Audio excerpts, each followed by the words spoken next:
বন্ধুরা, অর্চনা হোম কিচেনে তোমাদের স্বাগত জানাই। এটা দেখে কি মনে হচ্ছে বন্ধুরা? এটাই হলো ভেটকি মাছের কাঁটা।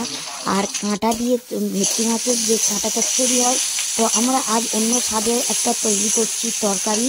তো মাংসের মতন করব। তো আজ তোমাদেরকে দেখাচ্ছি। দেখো, ভেটকি মাছের কাঁটাগুলো ভালো করে ভেজে নিলাম।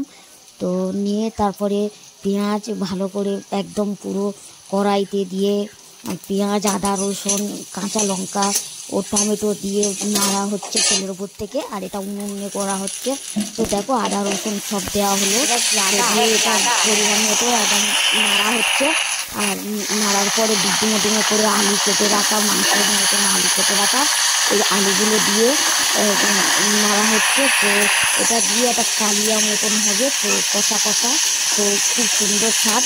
অনেকে করে যে কাঁটা চচ্চড়ি হয়, কাঁটা একদম ঝুড়ি ঝুড়ি করে চচ্চড়ি করে। তো সেই রকম আমরা করিনি, আজ আমরা করছি একদম পুরো মাংসের মতন। তো তোমাদেরকে পুরোটাই দেখাচ্ছি। দেখো, তো তারপরে লঙ্কা হলুদ পরিমাণ মতো পড়ছে। তো পরে এটাকে পুরো ভালো করে কষা হবে। আর এর স্বাদটাই অন্যরকম। তো সত্যি একটা কাঁটা চচ্চড়ি, একটা স্বাদ, কাঁটার একটা মানে টেস্ট একটা আলাদা। ভেটকি মাছের কাঁটা তো তো খুব সুন্দর টেস্ট। তো সেই রকম তো রান্না হবে। তো রান্নার জন্য একদম দেখো কষাটাও কত সুন্দর হয়ে গেল। পুরো একদম কষা কষে কষে কষে কষে একদম মানে শুকিয়ে শুকিয়ে আসবে। তো হালকা জল দিয়ে একদম গায়ে নাড়া হলো। তো নাড়ার পরে তারপরে এবার আস্তে আস্তে লবণটা পরিমাণ মতো লবণ দিয়ে আবারও একটু জল দেওয়া হলো।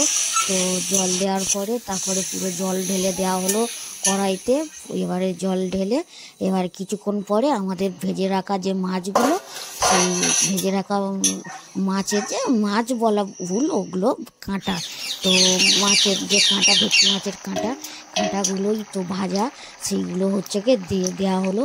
তো দিয়ে কিছুক্ষণ পরে এটা ফুটছে।